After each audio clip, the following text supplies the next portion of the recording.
이제 시간 우리에게 큰 은혜의 말씀 주시는 박승금 목사님이 오셔서 마지막 시간 뉴 프론티어로 나아가자라는 제목으로 귀한 말씀 주시겠습니다. 우리 박승금 목사님 오실 때 우리 박수하십시다.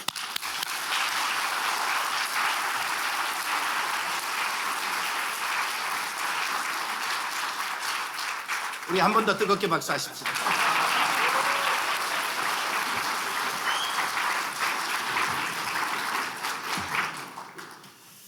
오늘 드디어 마지막 날 저녁에 왔습니다. 저는 개인적으로 여러분과 같이 짧은 시간이지만 말씀을 통해 교제하면서 제가 큰 은혜를 받고 제가 힐링을 받고 가는 것 같습니다. 제 개인적으로 참 영광이고 우리 가문의 영광으로 새기고 여러분 잊지 않도록 하겠습니다.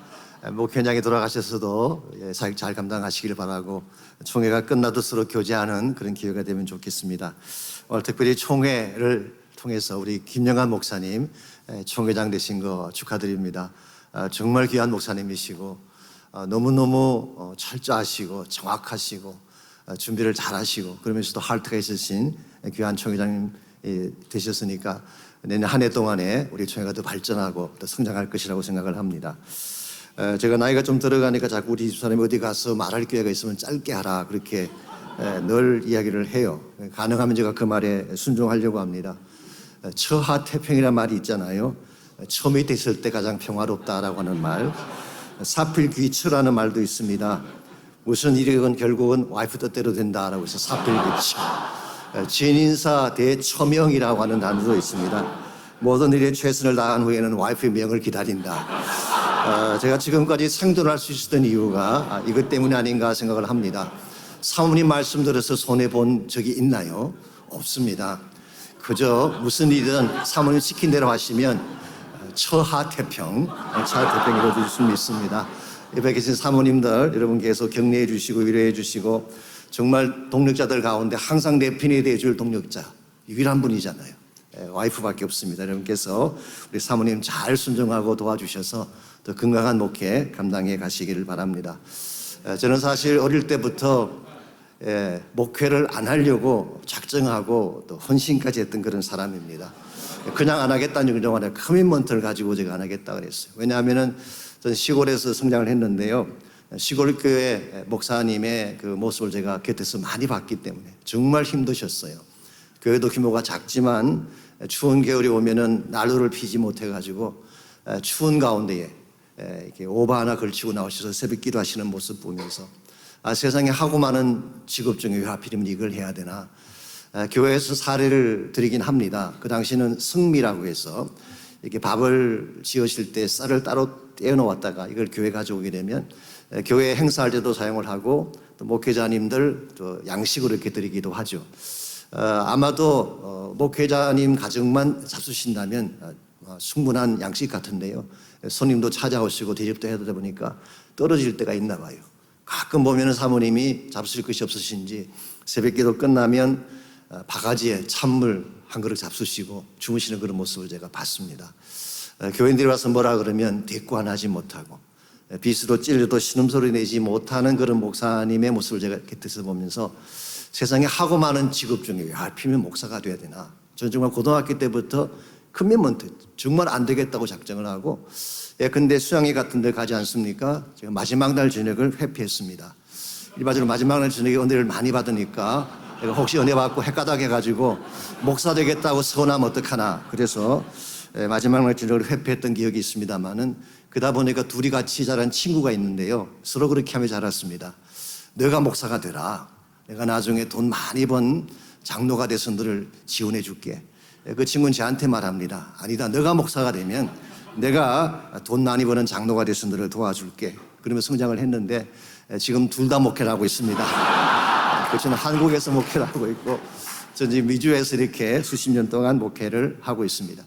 물론 그 당시 제가 철이 없고 하나님 사랑을 몰랐기 때문에 가졌던 생각이라고 생각을 합니다만은 사실 목회의 길이 쉬운 것은 아니죠.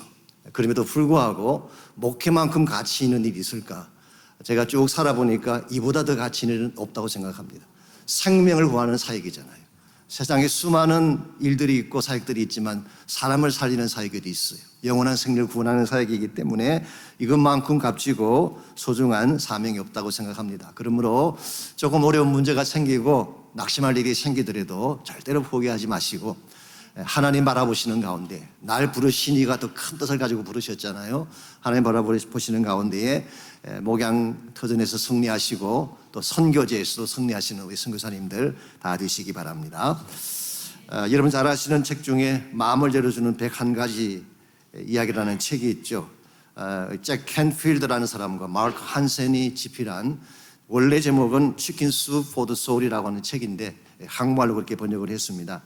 20세기에 가장 많이 읽혀지는 책이라는 별명을 가진 정도로 많은 분들이 보고 감동을 받는 책입니다만은 그 책 속에 이런 이야기 하나가 나옵니다.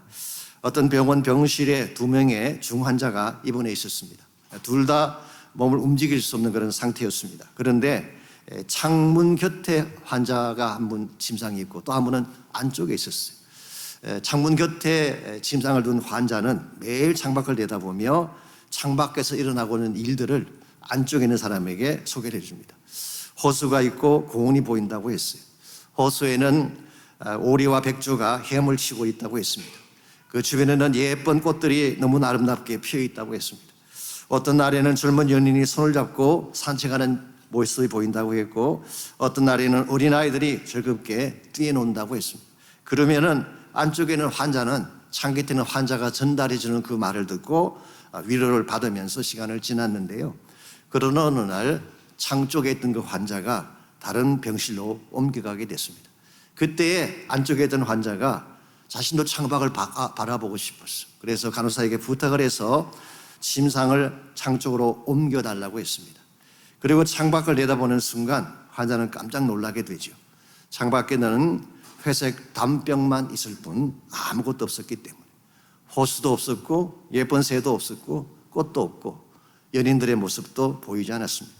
사실은 처음부터 그곳에는 흰색 담벼락만 있었던 것입니다. 그럼에도 불구하고 창 곁에 그 환자는 또 하나의 창을 가지고 그 세계를 바라본 것입니다. 그것이 바로 마음의 창이죠. 현실 자체는 회색 빛깔을 가진 담벼락에 불과하지만 그런 마음의 창을 통해서 호수를 보고 사람들을 보고 꽃을 보고 일인들을 보며 기뻐한 것입니다. 오늘과 저에게도 이와 같은 창이 필요하다고 생각합니다. 육체적인 눈만 가지고 본다면 답답할 현실이지만 내 눈에 보이는 세상을 육체적인 차원에서만 보자면 회색볕 같고 답답하고 절망적이지만, 영적인 눈을 뜨고 마음의 눈을 뜨고 하나님 안에서 다시 보게 된다면 하나님께서 그 세계 속에 준비해 놓으신 놀라운 축복의 가능성을 볼 수 있을 것입니다. 어젯밤에도 잠깐 제가 말씀을 드렸습니다만 우리 사회의 현실이 밝기만 한 것은 아니죠. 온통 잿빛과 같다고 할 수가 있고 어두운 담벼락처럼 답답하다고 말할 수가 있습니다. 작년에 저희 지역의 한 언론사, 우리 크리스천 신문사에서 미자립교회 사역자들 50여 명을 초청해서 컨퍼런스를 가졌습니다. 그게 참석한 사모님 한 분은 처음부터 끝까지 펑펑 울다 가셨대. 이유가 뭐냐? 당연하죠. 앞이 보이지 않는 절벽 같은 담벼락밖에 보이지 않는 삶의 현실, 사회의 현실 때문에 그렇게 하신 것 같습니다. 여러분, 그럴지라도 믿음의 눈을 뜨고 하나님을 바라보시기 바랍니다. 하나님을 바라보게 되면 하나님께서는 새로운 길을 준비하시고 새로운 가능성을 열고 계십니다. 우리가 믿는 하나님은 우리 앞길을 가로막는 이 블락메이커, 우리 앞길을 가로막는 하나님이 아니라 하나님은 우리 앞길을 열어가시는 웨이메이커라는 사실을 기억하시고 믿음으로 하나님 바라보시게 되면 하나님께서 여러분 앞길을 열어주시기도 하시고 지금까지 보지 못했던 새로운 차원의 비전도 바라보게 하십니다. 비교적 우리에게 잘 알려지지 않는 부흥운동 중에 하나입니다마는 1857년에서 58년 사이에 일어난 미국 내에 일어나선 영적 각성운동이 있습니다. 그 당시 미국의 총 인구가 3천만 명밖에 되지 않았는데 그 중에 100만 명이 주께로 돌아올 정도로 사실은 엄청난 임팩이 있는 그런 영적 운동이었습니다. 이 운동을 주도한 인물이 제레마이아 램파이어라고 하는 사람. 이 사람은 목회자가 아닙니다. 평신도였어요. 비즈니스맨이었습니다. 그럼에도 불구하고 그 당시 미국의 상황이 영적으로 경제적으로 잿빛처럼 어두운 사실을 보고 그는 기도를 하기를 작정합니다. 그래서 뉴욕의 다운타운에 기도회를 작성을 하고 기도 모임을 시작했습니다. 첫날 6명이 참석을 했어요. 많은 숫자는 아니죠. 그 다음 주에 또 한 10명 정도가 참석을 했습니다. 그래도 여전히 많은 숫자는 아닙니다. 그런데 기도하는 중에 하나님께서 성령의 불을 붙여주셔서 갈수록 숫자가 늘어나게 하셨어요. 20명, 40명, 100여 명까지 숫자가 늘어났습니다. 그러던 중에 1857년도에 미국의 경제공황이 찾아오면서 주식이 폭락하게 되고 그 당시 1,400개의 은행이 문을 닫게 됐다고 합니다. 그럼에도 불구하고 기도 모임은 중단되지 않았습니다. 왜냐하면 처음부터 경제적인 부나 주식의 회복을 위한 모임이 아니라 하나님을 구하기 위한 모임이었기 때문에 그래서 이와 같이 경제적인 불황에도 불구하고 더 많은 사람들이 모여오기 시작하고 더 열정적으로 기도하는 중에 이 기도 운동이 이웃 도시로 번져가기 시작합니다. 보스턴으로 번져가게 되고 뉴헤이븐으로 번져가게 되고 필라델피아로 번져가게 되고 워싱턴으로 번져가게 되고 그 다음에는 시카고의 한 극장에서 2,000여 명이 모여서 기도를 했는데요. 그 기도회 자리에 21살 난 청년이 자기의 평생을 하나님께 드리겠다고 헌신하며 앞으로 나오는 일이 있었습니다. 이 청년의 이름이 D.L. 무디라고 하는 사람이었습니다. 아신 대로 19세기 말엽에서 20세기 초반까지 미국과 영국을 뒤집어 놓았던 부흥의 불씨가 여기에서 시작된 것입니다. 사랑하는 여러분들, 우리 힘으로는 부흥의 바람을 일으킬 수 없습니다. 우리 힘으로 잿빛 같은 사역의 현장을 변화시킬 수 없죠. 근데 하나님이 함께 하시면 스토리는 달라질 수 있습니다. 하나님이 문을 여신다면 어떠한 불가능도 열려지게 되고 하나님께서 문을 여신다면 최악의 상황 가운데서도 앞을 향해 전진해 갈 수 있기 때문에 그러므로 우리가 주어진 상황만 바라보고 할 수 없다, 안 된다 절망하기보다는 하나님 바라보시기 바랍니다. 하나님과 함께 하나님이 우리의 앞길에 이어놓으신 축복의 장이 무엇인지를 정확하게 알고 하나님을 향하여 달려갈 수만 있다면 우리 삶의 현실이 아무리 잿빛처럼 어둡고 어두운 담벽처럼 답답하다고 할지라도 그 모든 잿빛 하늘을 뚫고 어두운 담벽을 뚫고 하나님이 여시는 새로운 지평을 향해 나아갈 수가 있습니다. 오늘 같이 묵독한 본문에 보시면은 빌라델피아 교회를 향한 하나님의 메시지가 기록이 되어 있습니다. 아시는 요한계시록은 소아시아에 있는 7교회를 향한 하나님의 말씀을 적고 있지 않습니까? 이 교회는 실제적인 교회였죠. 역사 속에 존재했던 교회였고 지금도 성리 순례를 가시면 그 흔적을 찾아볼 수가 있습니다. 그중 오늘 본문의 내용이 나오는 교회는 빌라델비아 교회였습니다. 이 빌라델비아라는 도시는 주전 159년도에 페르가문 왕조의 이 페르가문 왕조라고 하는 것은 셀루시드 왕조에서 갈라져 나온 왕조예요. 그러므로 헬레니스틱 왕조라고 할 수가 있죠. 셀루시드 왕조는 대표적인 헬라 국가이죠. 거기서 페르가문 왕국의 아틀로스 2세가 세운 도시입니다. 세우게 된 동기는 자기 형인 에우메네스라고 하는 자기 형을 위해서 형에게 사랑을 표현하기 위해서 세운 도시죠. 그래서 이름이 필라델피아가 된 것입니다. 필레오라는 말은 사랑한다는 뜻이죠. 아델포스라고 하는 것이 브라더라는 뜻이지 않습니까? 그러므로 brotherly love, 형제 사랑이라는 의미를 가진 도시가 만들어지게 된 것입니다. 그런데 이 도시는 지형적으로 보게 되면 몰시아, 루디아, 폴기아 저 국경 도시 쪽에 있습니다. 동방을 향해 나가는 관문인 도시가 바로 필라델피아였습니다. 그래서 흔히 많은 성경학자들은 이 도시를 동방의 관문, Gate of the East라고 이렇게 지칭하게 됐습니다. 사실은 아틀로스 2세가 이 빌라델비아 교회를 세웠던 가장 중요한 이유는 물론 형을 사랑하는 마음으로 세우기도 했지만 실제적으로는 헬레니즘을 전파하기 위해서 세웠다고 합니다. 그래서 국경 지역에 세우고 이 지역을 벗어나기만 하면 아시아 쪽으로 펼쳐갈 수 있는 엄청난 가능성이 내재하고 있는 지역이 바로 빌라델비아. 그래서 고대 사회에서 이 빌라델비아는 헬레니즘의 미션 센터와 같은 그런 역할을 했던 도시라고 할 수가 있습니다. 바로 이와 같은 빌라델비아에 하나님은 교회를 세우시고 오늘 7절과 8절을 보시면 이렇게 말씀을 하고 계십니다. 빌라델비아 교회의 사자에게 편지하라.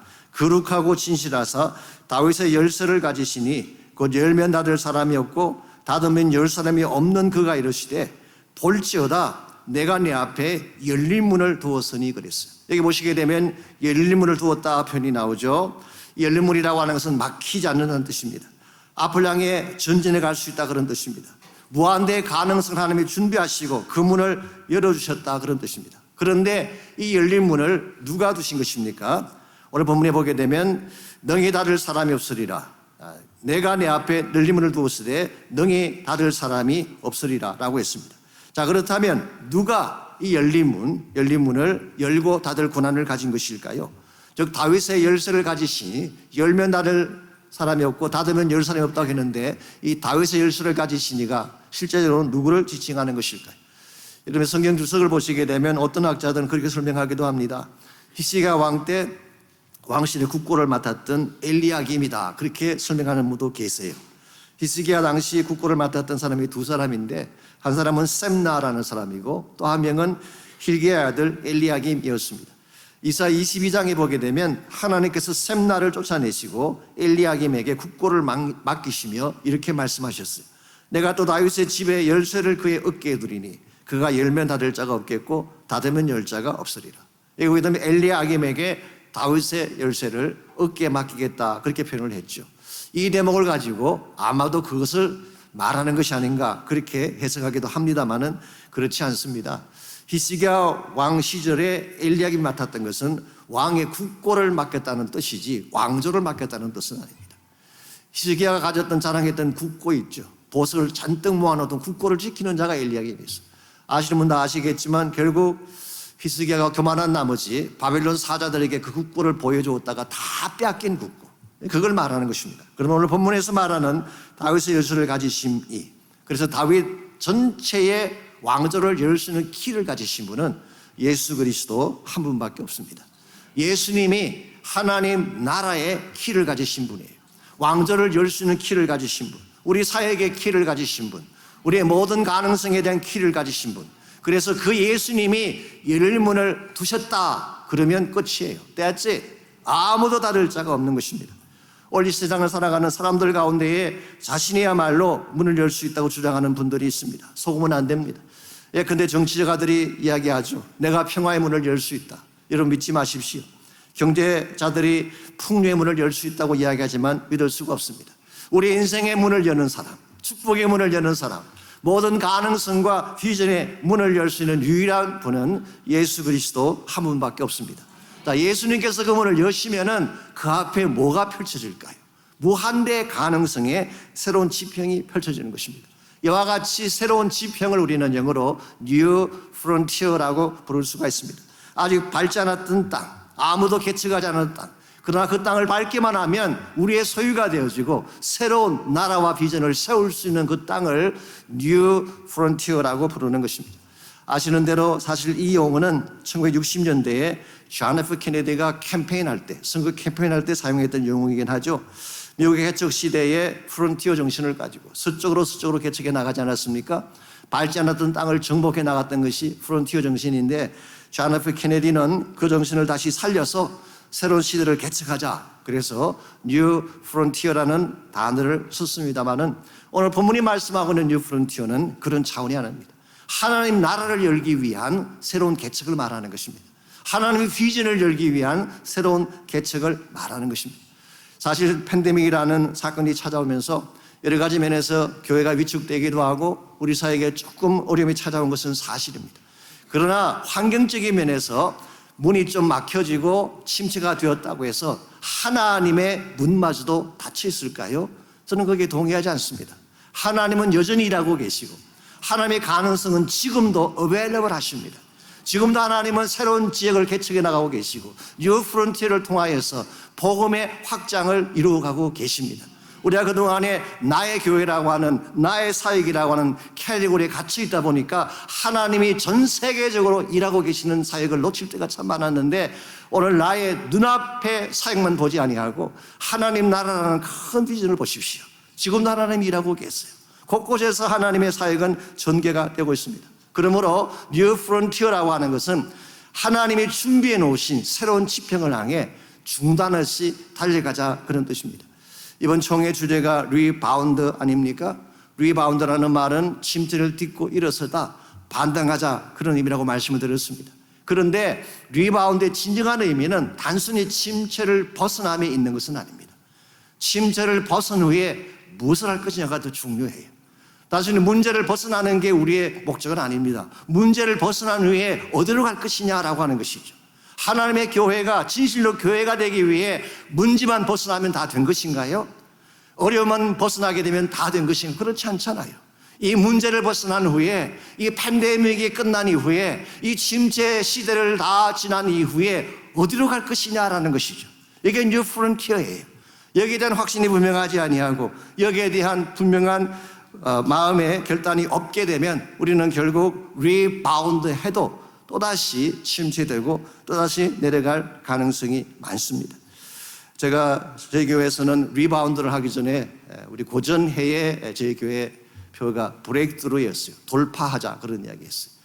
삼육년서를 보시게 되면 초대교회가 시작되었을 때 아시는 대로 폭발적인 성장을 했죠. 하루에 3,000명, 5,000명씩 멀티플리케이션 말씀드렸잖아요.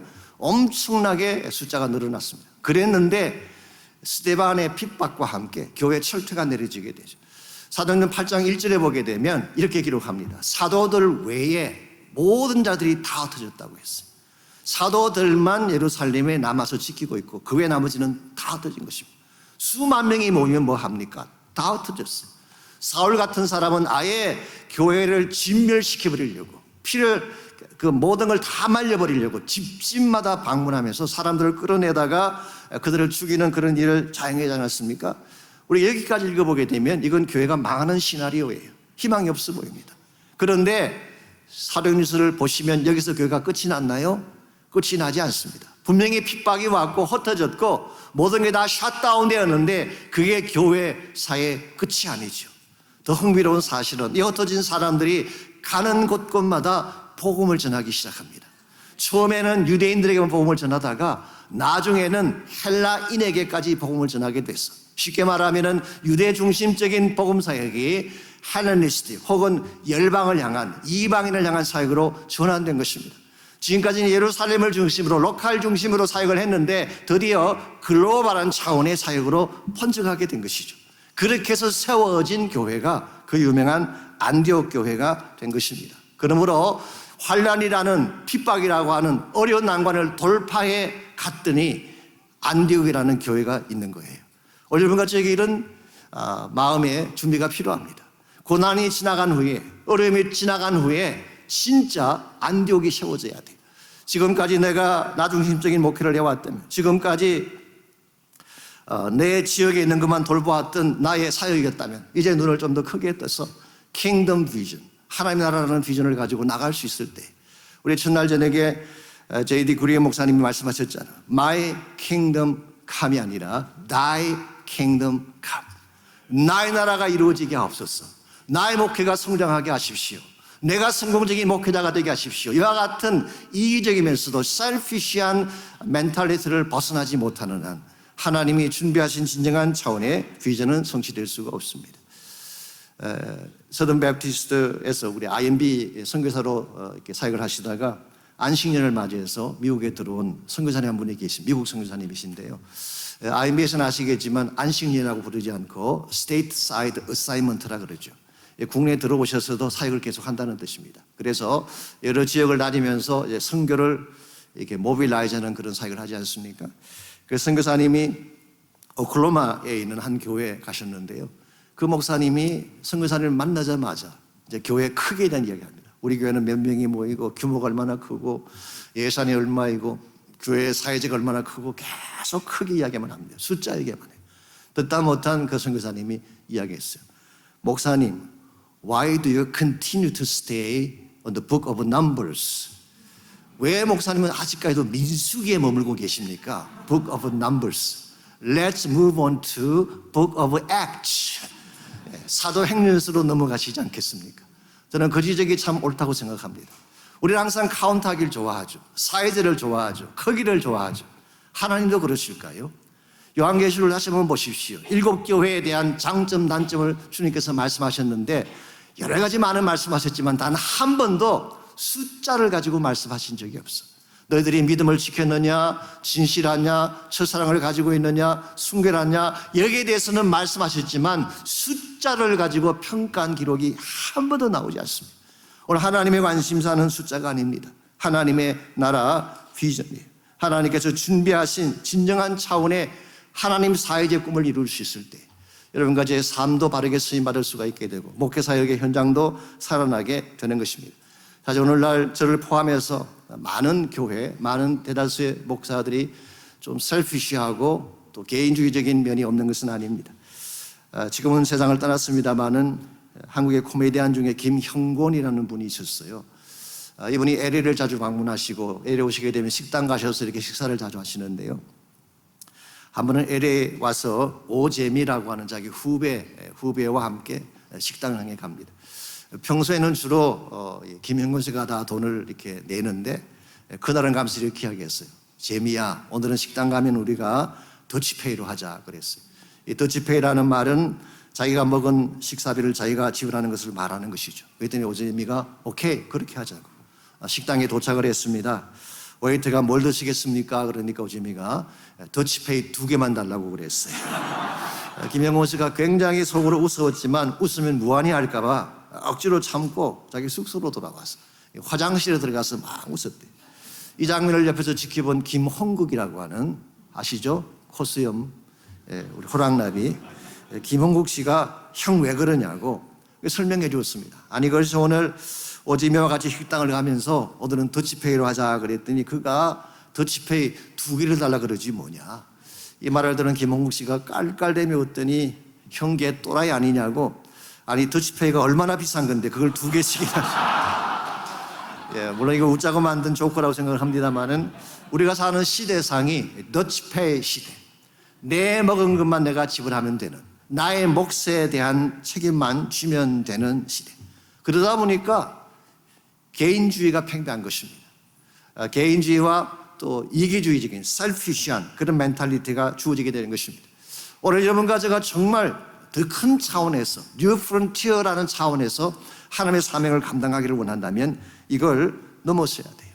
이 차원을 넘어서서 하나님의 비전이 뭔가, 하나님께서 마지막 시대에 정말 이루기를 원하시는 하나님의 계획이 무엇인가, 이걸 정확하게 이해하고 하나님께서 이미 열어놓으신 열리문을 통해서 뉴 프론티어로 나아가야지 여러분 개인의 목회, 로컬 출치 목회 차원을 넘어서서 더 큰 하나님의 뜻에 쓰임받을 수가 있게 됩니다.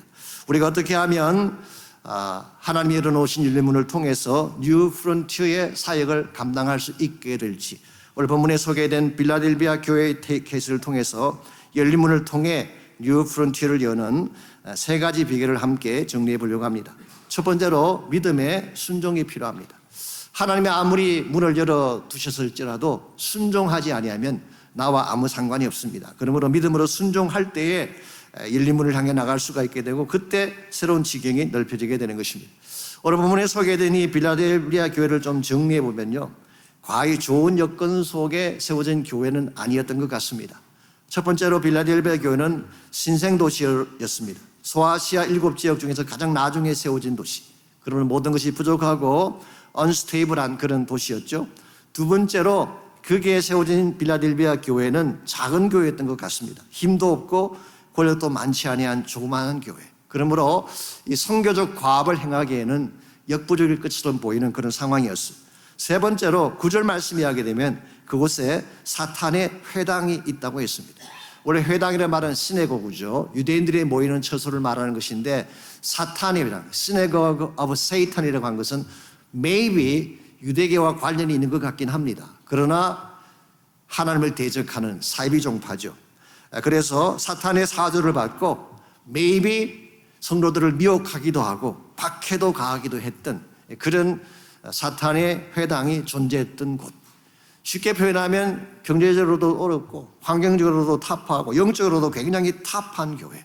이와 같이 연약하고 타프한 환경 속에 세워진 교회였음에도 불구하고 8절 말씀을 보시기 바랍니다. 주님께서 뭐라고 칭찬하시는지, 내가 내 행위를 아노니 작은 능력을 가지고서도 내 말을 지키며 내 이름을 배반하지 않았다고 했어요. 비록 너희들의 가진 능력은 작지만, 너희들이 가지고 있는 파워는 부족하지만 작은 능력을 가지고도 내 말을 다 지키고 내가 분부한 모든 것을 행했다, 그런 내용의 말씀입니다. 아마도 여기서 분부한 이 말씀 속에는 복음을 전가하라고 하는 땅끝까지 나아가 사명을 감당하라고 하는 하나님의 분부도 포함되어 있었다고 생각을 합니다. 여러분, 하나님의 나라 사역을 감당하는 데는 물론 크기가 중요하긴 하죠. 가진 능력이 많으면 더 좋겠죠. 그러나 정말 하나님 나라를 위해 일하는 사람들은 믿음을 가진 사람이지 돈을 가진 사람들이 아닙니다. 교회 내에서도 보게 되면 돈 많은 사람이 일을 할 것 같지만 그렇지 않아요. 믿음 있는 사람이 일을 해요. 작아 보이지만, 연약해 보이지만 정말 하나님을 사랑하고 믿음을 가진 사람들이 교회에서도 충성을 다하는 것을 볼 수가 있습니다. 그러므로 우리는 외형이나 규모나 사이즈에 관심을 가질 것이 아니라 그 속에, 작지만 그 속에 어떤 믿음을 가지고 있는가, 이걸 정확하게 보셔야만 하나님의 사명을 감당하는 데에 바르게 쓰임받을 수가 있습니다. 아시겠지만 이 3장에는 두 개의 교회가 나오죠. 빌라델비아 교회가 나오고 라우디게아 교회가 나옵니다. 흔히 성경학자들 중에는 이 두 교회가 마지막 시대에 등장할 두 개의 교회의 타입을 상징하는 것이다, 그렇게 말하기도 하죠. 이제 마지막 시대가 되면은 빌라델비아 교회적인 교회가 나오고 라우디게아 같은 교회가 나온다는 거예요. 라우디게아 교회는 어떤 교회인가요? 우리 성경에 보게 되면 부자가 많은 교회였습니다. 안과 의사가 있고 약품도 많고 부유한 삶을 살았던 교회. 그래서 은과 금이 많고 고급 옷을 차려입고 살았던 교회. 한마디로 굉장한 부자 교회예요. 귀족 교회예요. 그런데 예수님이 뭐라 그러셨어요? 얼마나 그 교회가 역겨운지 내 입에서 토해내겠다 말씀하셨어요. 이유가 뭘까요? 가진 것은 많은데 부자이긴 한데 진짜 주님이 찾으시는 순진한 믿음이 없었어요.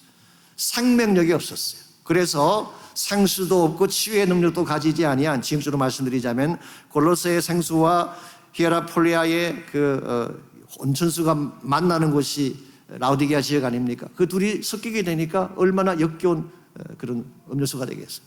그래서 복음의 생기를 잃어버린 교회, 생명력을 잃어버린 교회. 오죽하면 예수님께서 토해내시겠다고 말씀하셨겠어요. 그 반면에 빌라델비아 교회는 작은 교회였지만, 비록 가진 것도 많지 않았지만 하나님의 복음을 듣고 복음의 전초기제가 되어서 복음 위에 달려갔던 교회였기 때문에 오늘 성경은 빌라델비아 교회를 자랑스러운 교회로 소개를 하고 있습니다. 여러분과 저의 목회 사역의 방향도 이 빌라델비아 교회가 되어야 한다고 생각합니다. 비록 가진 것이 적고 부족할지라도 하나님 바라보는 가운데 믿음과 견고한 자긍심을 가지고 사명을 감당해야지 하나님의 꿈과 뜻을 이룰 수가 있게 되는 것입니다. 근데 믿음을 이야기할 때 네 가지 종류가 있다고 그러잖아요. 첫 번째가 구원받게 하는 믿음, 이걸 saving faith, simple faith죠. 믿음으로 의롭게 되는 믿음이 있습니다. 두 번째로 성결케 하는 믿음이 있죠. 우리 삶을 거룩하게 만드는 sanctification입니다. 세 번째 믿음이 trusting faith, 의지하고 맡기는 믿음. 그때 우리에게 평강과 안식이 주어지게 되죠. 마지막 네 번째 믿음이 초월적인 믿음입니다. 초월적인 믿음. 이 초월적인 믿음이라고 하는 것은 나의 능력을 넘어선 초자연적인 하나님의 행하심을 의지하는 믿음. 이 초월적인 믿음을 가져야지 여러분 세상을 이길 수가 있습니다. 악한 영들을 이기고 승리하는 것이 가능한 것입니다. 오래전에 영국에서 가장 큰 연쇄점 중에 하나가 루이스라고 하는 회사였다고 하는데요. 그 회사가 영국을 대표하던 가장 오래된 큰 기업체입니다. 그런데 이 회사가 버밍햄에 본부를 두고 있는데 본부 사옥을 확장하려고 계획을 세우고 준비를 했습니다. 근데 한 가지 문제가 있었어요. 그 땅 한가운데 조그만한 교회 하나가 있는 것입니다. 그 교회 때문에 이 확장 공사를 할 수가 없어. 그래서 그 교회가 어떤 교회인가 봤더니 퀘이커스 교도가 모이는 교회였습니다. 그래서 퀘이커스 교도들의 본부에다가 루이스 회사 이사회 대표가 편지를 보냈습니다. 이런 내용의 편지예요. 저희 거대한 루이스 회사에서 확장 공사를 하려고 하는데 귀익교단의 작은 교회당 하나가 공사하려고 하는 중간 지점에 세워져 있습니다. 그것 때문에 우리가 공사를 할 수가 없으니까 얼마를 달라고 해도 다 줄 테니까, 부르기만 하십시오. 얼마를 달라고 해도 다 줄 테니까 그 작은 교회당을 우리에게 파시기 바랍니다. 이 공문을 받은 그 작은 교회, 퀘이커스 교도가 속해 있는 교단이죠. 답장을 이렇게 보냈습니다. 귀 회사에서 우리 교단의 그 예배당을 구입하신다고 하는 편지를 잘 받았습니다. 그런데 우리 교회는 그 자리에 귀 회사보다 먼저 자리를 잡고 더 오래된 건물입니다. 그러므로 차라리 우리가 귀회사 가지고 있는 땅을 다 살 테니까 부르는 대로 다 드릴 테니까 그 땅을 우리에게 파십시오 라는 편지였어요. 그리고 그 편지 맨 밑바닥에 간단하게 사인이 적혀 있는데 존 캣베리라고 하는 이름이 적혀 있었어요. 이 사람이 누구냐고 하면요, 그 당시 영국 최대 갑부 초콜릿 회사의 사장의 이름, 루이스 회사보다 20배, 40배가 더 큰 회사 사장이 사인을 한 것입니다. 누가 누구를 갖겠다는 것입니다. 여러분, 교회의 크기를 결정하는 것이 뭔지 아십니까? 그 교회 안에 누가 계시냐는 거예요. 교회 사회자가 아닙니다. 건물의 크기가 아닙니다. 그 교회에 누가 계시냐는 거예요. 하나님의 교회에는 부활하신 예수님이 계신 줄 믿습니다. 주님이 계신 교회를 감히 세상에 어떻게 얕볼 수가 있어? 어떻게 좌지우지할 수가 있겠어요? 부활하신 예수님이 교회의 머리가 되시고 그 예수님의 교회의 소유주가 되신다면 그 어떤 것도 두려워할 이유가 없고 겁낼 이유가 전혀 없습니다. 그러므로 여러분과 제가 목회하는 사역의 현장이 크건 작건 상관없습니다. 사람들이 숫자를 가지고 규모를 가지고 어떻게 평가하든 we don't care.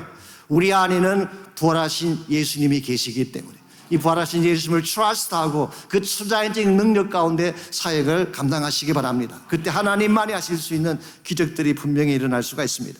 두 번째로, 이와 같은 믿음을 가지고 하나, 두 번째로 하나님의 보호를 확신해야 됩니다. 하나님께서 보호하신다.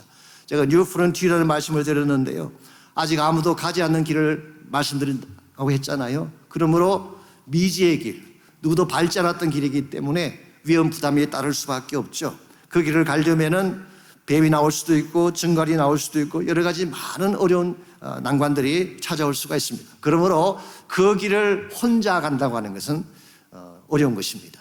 혼자 그 험악한 길을 개척해 간다는 것은 쉽지가 않은 것입니다. 오늘 본문에 나오는 빌라델비아 교회 같은 경우도 9절에서 말씀드린 것처럼 사탄의 회당이 있었어요. 핍박하는 자들이 있었어요. 공격하는 사람들이 있었어요. 이와 같이 그 당시 로마 제국에 곳곳에서 핍박이 일어나고 환란이 일어나는 데에 새로운 지역을 개척해 간다는 것 쉽지 아니하죠. 이와 같은 사실을 하나님이 잘 아시기 때문에 10절을 보시게 되면 이런 약속을 주고 계십니다. 내가 나의 인내의 말씀을 지켰은즉 내가 또한 너를 지켜 시험의 때를 면하게 하리니 이는 장차 온 세상에 임하여 땅에 거하는 자들을 시험할 때라 그랬어요. 이 말씀은 조금 어려운 말씀이긴 합니다. 왜냐하니까 우리 신학적 입장에 따라서 해석이 다르기 때문에 너가 내 인내의 말씀을 지켰기 때문에 나도 너를 지켜서 시험의 때를 면하게 하리라. 이 시험의 때라고 하는 것이 그냥 시험일 수도 있고 maybe 대환란, Great Tribulation을 의미할 수도 있습니다. 아마 신학적 해석에 따라서 조금 차이가 있을 것입니다. 뿐만 아니라 면하게 한다는 이 단어가 remove한다, 아예 제거시켜버린다, 그런 의미를 해석할 수가 있어요. 예를 들면은 우리 프리트리블레이션, 전 환란설을 주장하시는 분들은 아예 성도들을 리무브 시키잖아요. 휴거시켜버리잖아요. 그래서 이 환란을 당하지 않게 한다, 그렇게 해석하기도 하죠. 그 반면에 당하긴 당하지만 하나님이 커버해 주신다, 하나님이 지켜주신다, 그렇게 해석할 수도 있어요. 그래서 원래 헬라 단어가 테레오라는 단어인데요, 그 단어의 원래 의미는 guard, cover, 덮는다는 의미를 가지고 있습니다. NIC 성경 주석을 쓴 로버트 마운스 같은 경우는 후자를 선택을 했습니다. 뭐 신학교마다 조금 차이가 있고 목사님들 가운데도 배경이 다를 것입니다만은 저는 개인적으로 후자가 맞지 않을까라고 생각을 합니다. 구약 성경에 나오는 이스라엘 케이스를 한번 생각해 보십시오. 이스라엘 땅에 재앙이 임했잖아요. 분명히 재앙이 임했습니다. 그랬는데 이스라엘 백성이 거하는 고센 땅은 하나님이 막아주셨어요. 아직 출애굽하지 않았지만 그들은 애굽 땅에 살고 있었지만 리무브하지 않았지만 하나님이 커버해 주시고 가드해 주신 거예요. 그중에 결정적인 사건이 뭔가요? 장자들을 치는 그런 사건이죠. 그때의 애굽 땅에는 모든 집안의 장자들을 다 죽음에 찾아가 와서 쳤는데 어떤 집만 그들이 지나갔나요? 어린 양의 피가 있는 집. 쉽게 말하면 죽음의 재앙을 보배로운 어린 양의 피가 덮어준 것입니다. 커버한 것입니다. 그래서 우리는 그 절기를 Passover라고 부르고 있는 것이죠. 어느 쪽이든 상관없습니다. 어떤 케이스든 상관없습니다. 중요한 것은 뭐냐? 우리가 우리의 보호자이신 그리스도 안에 있느냐 없느냐예요. 여러분 그리스도 안에 들어와 계신다면 환란이 어떤 차원으로 찾아와도 상관없습니다. 어떤 케이스가 우리를 공격해 와도 상관없습니다. 그 예수님이 우리를 지키시고 보호해 주실 것이기 때문에. 사실 우리가 사역 현장을 이렇게 사역을 해보다 보면은 쉬운 일도 있지만 어려운 일도 생기고 생각지 않던 어려운 사건들이 찾아올 때가 사실 있습니다. 그때에 여러분을 도와줄 자가 필요해요. 여러분을 커버해주고 덮어줄 수 있는 하나님의 손길이 필요합니다. 저희 교회에서는 매년 8월 달이 되면은 중보기도 축제라고 하는 것을 합니다. 한 달 동안 4주간 동안 우리 점심 먹은 후에 온 성도가 다 같이 모여서 우리 한 1시간 반이지 2시간 동안 전 교인이 함께 중보기도하는 그런 시간을 갖는데요. 제가 중보기도 축제할 때 자주 소개해드리는 책이 한 권 있습니다. 예화가 있고 책이 있는데 존 비비어가 쓴 은혜라고 하는 책 아시죠? 존 비비어는 두라노에서 그분 책을 거의 다 번역을 해서 베스트셀러가 됐습니다만 그분이 쓴 그 은혜라고 하는 책에 보게 되면 이런 실화 하나가 나옵니다. 2002년도에 콜로라도 지역에 대형 산불이 일어났어요. 한 달 동안 13만 에이크가 타는 콜로라도 스테이트 역사상 최악의 재난이었다고 합니다. 아이러니하게도 그 산불의 원인이 뭐냐고 하면 남편과 이혼한 한 여자가 전 남편이 얼마나 미운지 남편의 편지를 산에 올라가서 태우다가 순식간에 일어난 불이라고 합니다. 한국 속담에 여자가 하늘 보면 온열의 서리가 내린다 그러는데 미국에서는 여자가 하늘 보면 산불이 난다. 그래서 2002년 6월 달에 큰 산불이 일어난 것입니다. 이 산불이 일어난 곳이 바로 헤이만이라는 지역인데 존 비비어의 그 새로 옮긴 사무실에서 불과 얼마 멀지 않은 곳에서 산불이 일어난 것입니다. 사실은 이 사역본부로 이사 온 지 1년밖에 안 됐어요. 모든 가구를 새로 바꾸고 이제 막 사역을 시작하려고 하는데 큰 산불이 앞을 가로막은 것입니다. 이 방송을 들어보니까 그 산불이 11km 앞까지 왔다고 하는 그런 보도가 들려옵니다. 이제 램파트 레인지라고 하는 길만 넘어오면 순식간에 타운 전체가 불바다가 되는 그런 상황이었어요. 사실은 자신들만 피하려고 하면 그냥 도망치면 되지만 그 타운 안에는 수많은 집들이 있고 사업장들이 있고 사람들이 있고 건물이 있는데 이게 다 불탄다고 하는 것은 엄청난 피해가 줄 것이 자명했습니다. 그때 어떻게 할까라고 기도를 하는데 하나님이 그 마음속에 염려하지 말고 기도하라는 음성을 들려주시고 그리고 주신 말씀이 마가복음 11장 22절에서 24절 말씀이었어요. 이런 내용입니다.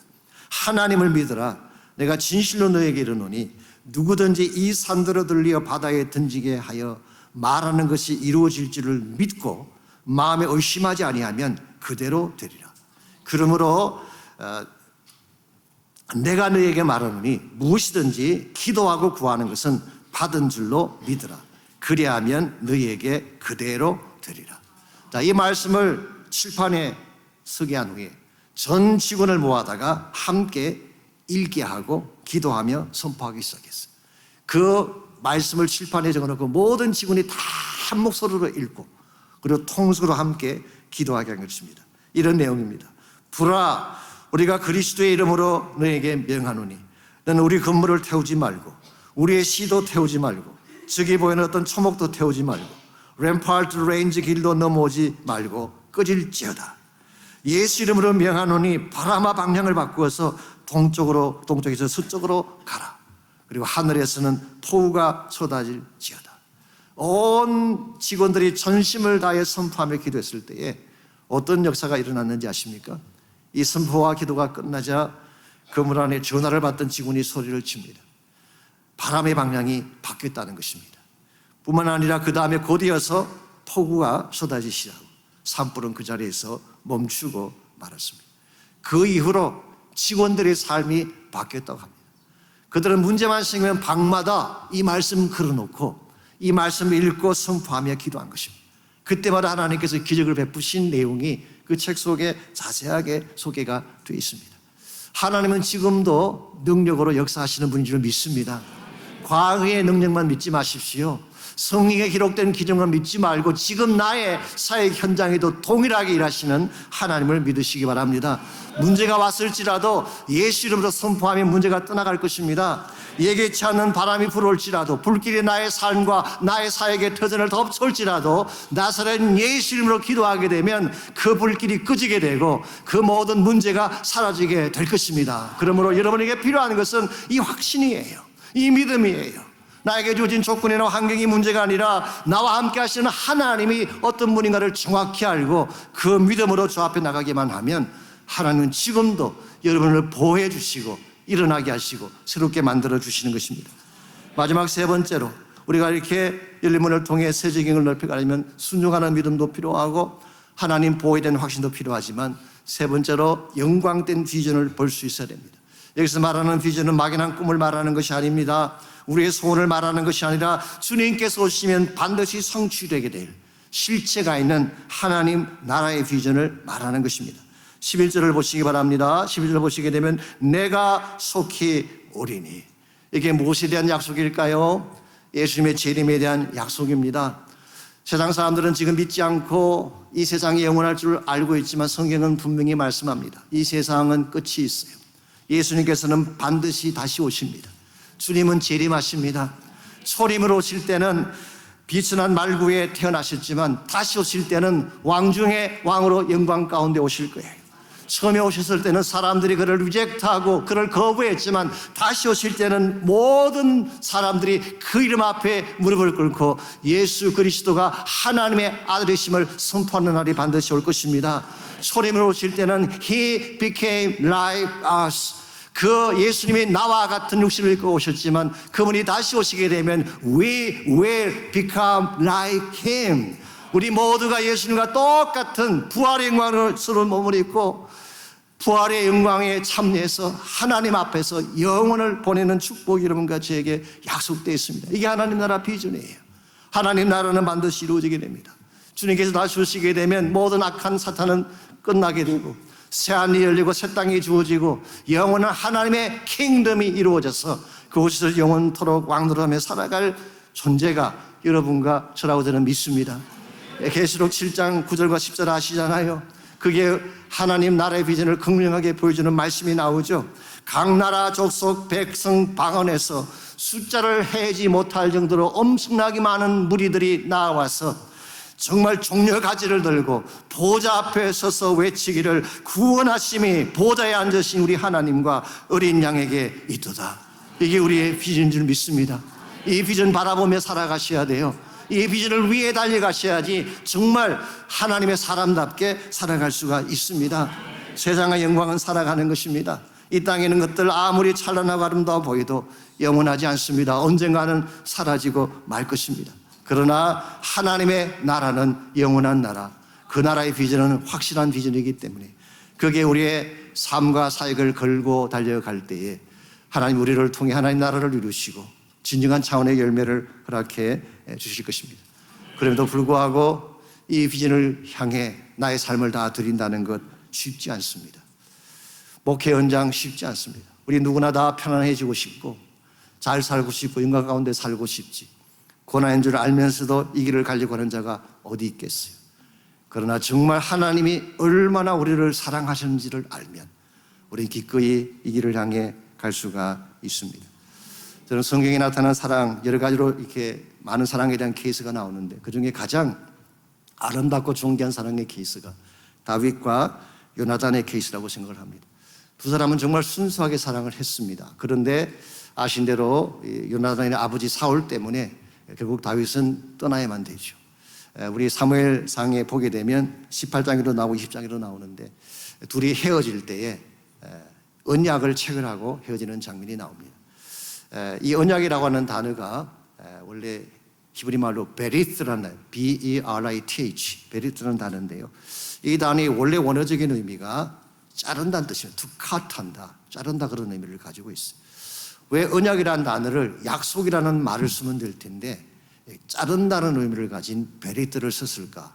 그래서 여러분께서 언약을 체결하는 고대 사회에서 언약을 체결하는 방식을 하면 금방 이해할 수가 있습니다. 요즘은 두 상방 사이의 언약을 체결할 때는 서로 사인을 하든지 한국 같은 경우 2장을 찍으면 되는데 고대 사회는 그렇게 하지 않습니다. 반드시 재물을 잡아요. 재물을 잡고 한가운데를 컷한 후에 그 중간을 두 파트가 같이 통과해 감으로써 언약이 체결되는 것입니다. 그러므로 구약에서는 특별한 설명이 없어도 구약에서 언약이라고 할 경우에는 반드시 피가 인발브 되어 있습니다. Blood is involved. 그래서 다윗과 요나단이 언약을 체결하고 이제 아시는 대로 세월이 많이 흘러가게 됩니다. 요나단은 전쟁에 나갔다가 죽임을 당하게 되고 다윗은 왕으로 등극을 하게 되죠. 시간이 제법 많이 흐른 날, 어느 날 문득 다윗이 그 옛날 요나단과 맺었던 언약이 기억이 났어요. 그 신하에게 물었습니다. 혹시 사울의 자손 중에, 즉 요나단의 자식 중에 살아있는 자가 없느냐? 그렇게 물었더니 신하가 말하기를 딱 한 명이 있긴 한데 형편없는 사람이라고. 두 다리를 저는 사람이었어요. 그 사람이 모이보셋이죠. 그때 다윗이 모이보셋을 데려오라고 한 후에 사무엘하 9장에 보면은 이렇게 그에게 말을 합니다. 앞으로 내가 너를 왕자 중에 하나로 여기겠고 너의 조부 사울의 밭을 너에게 다 돌려주겠고 그리고 항상 나의 테이블에서 먹게 하리라. 그렇게 했어. 여기에 3가지 회복에 대한 약속이 기록되어 있습니다. 첫째가 신분의 회복에 대한 약속이죠. 왕자와 같이 여기리라. 두 번째로 교제의 회복을 나의 테이블에서 함께 먹게 하리라. 세 번째로 유산에 대한 회복이죠. 상실했던 유업을 다시 회복시켜 주겠다는 것입니다. 이와 같은 다윗의 조치 앞에 모이보셋이 이렇게 이야기합니다. 왕이시여, 왜 왕께서는 죽은 개와 같은 나에게 이처럼 은총을 베푸시는 것입니까? Why do you give such a favor to a person like that dog? 나의 집안은 몰락한 집안이고 나는 지금까지 죽은 개와 같이 가장 비천하게 가장 더럽게 살아왔던 누구도 돌보지 않던 죽은 개와 같은 존재인데 왕이시여 어찌하여 나에게 이와 같이 아름답고 존귀한 은총을 베풀어 주시는 것입니까? 그런데 다윗이 뭐라고 대답했는지 아십니까? Because of the blood covenant between me and your father Jonathan이라고 대답을 합니다. 동일한 사건이 지금부터 2000년 전 저는 갈보리 언덕에서 일어난 사건이라고 생각합니다. 여러분 같은 다 몰락한 집안의 자손들 아닙니까? 마귀를 따라다니며 멸망당해야 마땅한 우리들이었습니다. 죽은 개와 같이 세상 따라다니며 타락하고 비열하게 누추하게 더럽게 살아왔던 여러분과 저인데 하나님 우리를 하나님의 자녀 삼아 주셨어요. 그리고 하나님과 함께 교제할 수 있는 특권을 허락해 주셨어요. 이것도 부족한지 하나님께서는 하나님의 나라라고 하는 이터널 영원한 하나님의 나라를 이네리턴스로 여러분과 저에게 허락해 주셨어요. 이와 같은 배려를 받은 여러분과 제가 말 하나님께 질문한다면 하나님 나는 죄인인데 나는 죽은 개와 같이 더러운 존재인데 하나님 어찌하여 나에게 와 같은 엄청난 은총을 베푸는 것입니까? 라고 질문하면 하나님 뭐라고 답변하시는지 아십니까? Because of the blood covenant between me and my son Jesus Christ who died on the cross 2000 years ago. 지금부터 2000년 전에 갈보리 언덕에서 죽은 내 아들 예수 그리스도와 맺은 피의 언약 때문이라 답변하실 것입니다. 이것 때문에 여러분과 저기까지 온 거예요. 이것 때문에 살게 된 것입니다. 이것이 복음의 핵심이에요. 이 사실을 알지 못하면 고난에도 불구하고 고통에도 불구하고 예수를 증거하는 데 나의 평생을 드릴 수가 없습니다. 주님 사랑을 알아야 돼요. 주님 은혜의 감격이 우리에게 있어야 됩니다. 여러분과 제가 힘들긴 하지만 이 복음의 파워를 인정하시고 다시 본질로 돌아오셔서 리바운드 하는 차원에서 한 걸음 더 나아가서 뉴 프론티어를 향해 달려나갈 수 있는 여러분이 되면 참 좋겠습니다. 제가 말씀 맺으면서 제 개인적인 간증을 잠깐만 나누려고 합니다. 마지막 시간이기도 하고 또 우리 교회와 사역만 리바운드 할 것이 아니라 여러분이나 사모님들도 리바운드 하셔야 될 것이기 때문에 제 퍼스널한 간증이고 또 여러 곳에서 나누었던 그런 간증입니다. 제가 첫 시간에 잠깐 언급을 해드렸지만 저의 사역에도 많은 어려움이 있었어요. 제가 30년 이상 한 교회에 목회를 했는데 왜 문제가 없겠습니까? 수없이 많은 문제들이 찾아왔죠. 그중에 제가 첫 번째 가장 힘들었던 것이 1995년도에 교회가 이제 건축을 그때 했습니다. 그리고 막 많은 사역들이 너무너무 많이 일어날 그러는데 그러다 보니까 제가 사역에 집중하고 사역의 시간을 보내다 보니까 제 자신을 돌볼 수 있는 기회가 없었어요. 목회라고 하는 것이 퍼주는 거 아닙니까? 사랑도 줘야 되고 위로도 해줘야 되고, 사실 나도 위로가 필요한데 나를 위로하기보다도 위로도 줘야 되고 매주마다 말씀도 줘야 되고, 그러다 보니까 제 안에 있던 것들이 고갈된 것을 제가 알지 못했어요. 그러다 어느 순간 소위 말하는 번아웃 현상이 찾아온 것입니다. 갑자기 아무것도 할 수가 없게 됐어요. 모든 것이 다 막막하고 가슴이 답답하고, 산에 올라가서 기도하는데 기도 자체가 안 됐어요. 정말 밤에 잠을 자지 못하고 심물을 토해내며 고통 가운데 살아가는데, 제가 그때 우리 와이프도 같이 있었지만 우리가 여러 번 이야기했습니다. That's good enough. 이 놈은 충분합니다. Let me quit it. 주님, 이제 좀 그만하게 해주십시오. 거의 번아웃되고 브레이크다운 될 위치까지 갔을 때, 마침 그때 웨스트 코비나 지역에 말씀드린 국제설 컨퍼런스가 모였습니다. 그때 라프 네이브 박사가 와서 낮 시간에 주로 강의를 해주셨고, 이론적인 그분이 다 해주셨어요. 밤에는 집회가 있었는데요, 로렌스 콩 목사님이 나오셔서 그분이 집회를 인도하셨습니다. 근데 그분이 참 솔직한 그런 말씀들을 많이 해주셨어요. 원래 이분이 예수 믿기 전에 골수였다, 체인 스모크, 담배를 끊으면 살 수 없는 그런 사람이었는데 예수님 만나고 나서 담배를 끊으셨어요. 그리고 목회자가 되셨어요. 근데 목회를 하다가 얼마나 스트레스가 많은지 끊었던 담배를 다시 피기 시작한 것입니다. 아무도 모르게 몰래 화장실에 들어가서, 그래서 하루에 한 가지 딱 물었다 뿜어내면 좀 시원해지는, 이걸 몇 개월을 계속을 했습니다. 그랬는데요, 어느 날 가정 예배를 드리는데 예배를 드리다 말고 6살 난 딸아이가 아빠 질문이 있다고, 뭐냐 그랬더니 아이가 이렇게 묻습니다. Daddy, why do you smoke a toilet? 왜 아빠는 토일렛에 들어가서 담배를 피는 거냐? 처음에는 아니라고 부인을 했죠. Change your nose. 너 코를 바꿔야 되겠어. 아니라고 이야기를 했지만 성령께서 그 마음을 강타하시는데 견딜 수가 없었어. 그래서 예배를 드리다 말고 6살 난 딸아이 앞에 무릎을 꿇고 I'm sorry. 내가 하나님 앞에도 죄를 지었고 어린 내 가슴에도 상처를 남긴 것 같아서 미안하다고, 그 6살 나란 딸아이 앞에서 울며 회개하기 시작됐습니다. 옆에 듣고 계시던 사모님이 나는 당신이 힘들다는 것을 짐작을 했지만 이 정도까지인 줄은 몰랐다고 같이 울며 회개가 시작이 됐어요. 순식간에 그 자리가 회개 눈물바다가 된 것입니다. 그 순간 성령께서 그 자리에 강력하게 임해 주셨어요. 그 마음의 깊은 곳을 타치해 주셨어요.